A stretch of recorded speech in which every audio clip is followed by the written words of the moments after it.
Hi friends, Ranju's media ടെക്കിൻ്റെ പുതിയൊരു വീഡിയോയിലേക്ക് ഏവർക്കും സ്വാഗതം. ശിവരാത്രി എന്ന ആഘോഷത്തെക്കുറിച്ചുള്ള ഏതാനും ചില കാര്യങ്ങളാണ് ഇന്ന് നിങ്ങളുമായി പങ്കുവയ്ക്കാൻ ആഗ്രഹിക്കുന്നത്. ഏവർക്കും ഒരിക്കൽ കൂടി വീഡിയോയിലേക്ക് സ്വാഗതം. ശിവരാത്രി എന്ന വാക്ക് കേൾക്കുമ്പോൾ തന്നെ നമ്മുടെ മനസ്സിലേക്ക് ഓടിയെത്തുന്നത് സാക്ഷാൽ പരമശിവനാണ്. ശിവരാത്രി വ്രതം സർവപാപഹരമാണ്. പാലാഴി മതിക്കുമ്പോൾ ഉയർന്നു വന്ന കാളകൂട വിഷം ശ്രീ പരമേശ്വരൻ ലോക നന്മയ്ക്കായി കഴിച്ച രാത്രിയാണ് ശിവരാത്രിയായി നാം ആഘോഷിക്കുന്നത്. ഹൈന്ദവരുടെ ഒരു പ്രധാനപ്പെട്ട ആഘോഷമാണ് മഹാശിവരാത്രി. പരമശിവനുമായി ബന്ധപ്പെട്ട ഏറ്റവും പ്രധാനപ്പെട്ട ആഘോഷമാണിത്. കുംഭമാസത്തിലെ കൃഷ്ണപക്ഷത്തിലെ 13ാം രാത്രിയും 14ാം പകലുമാണ് ശിവരാത്രി ആഘോഷിക്കുന്നത്. ലോകമെമ്പാടുമുള്ള ഹൈന്ദവർ ഇത് വിശേഷമായി ആഘോഷിച്ചു വരുന്നു. ശിവഭക്തർക്ക് വളരെ പ്രധാനപ്പെട്ട ഉത്സവമാണിത്.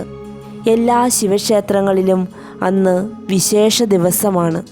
ഹൈന്ദവ വിശ്വാസപ്രകാരം ശിവന്റെ രാത്രിയാണ് ശിവരാത്രി, അല്ലെങ്കിൽ ശിവമായ രാത്രിയാണ് ശിവരാത്രി എന്നും പറയാറുണ്ട്.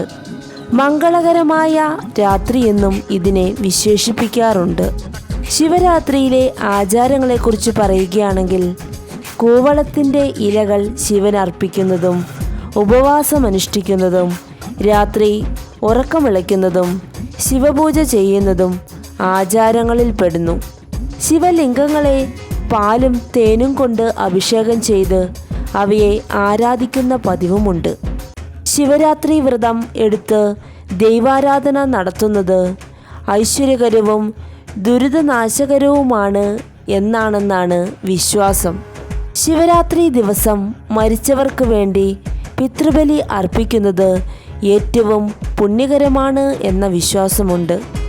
കേരളത്തിൽ ശിവരാത്രി ദിവസം ഏറ്റവും വിപുലമായ രീതിയിലുള്ള ആഘോഷങ്ങൾ നടക്കുന്നത് എറണാകുളം ജില്ലയിലെ ആലുവ ക്ഷേത്രത്തിലാണ്. ശിവരാത്രിയുമായി ബന്ധപ്പെട്ട ഏതാനും ചില കാര്യങ്ങളാണ് നിങ്ങളുമായി പങ്കുവച്ചത്. ഈ വീഡിയോ ഏവർക്കും ഉപകാരപ്രദമായി എന്ന് പ്രതീക്ഷിക്കുന്നു. ഏവർക്കും ശിവരാത്രി ആശംസകൾ നേരുന്നു. നിങ്ങൾ ആദ്യമായിട്ടാണ് ഈ ചാനൽ കാണുന്നതെങ്കിൽ സബ്സ്ക്രൈബ് ചെയ്യുക. ഈ വീഡിയോ ഇഷ്ടമായെങ്കിൽ ലൈക്ക് ചെയ്യുക, ഷെയർ ചെയ്യുക. നിങ്ങളുടെ വിലയേറിയ അഭിപ്രായങ്ങൾ കമൻറ്റ് ബോക്സിൽ രേഖപ്പെടുത്തുക.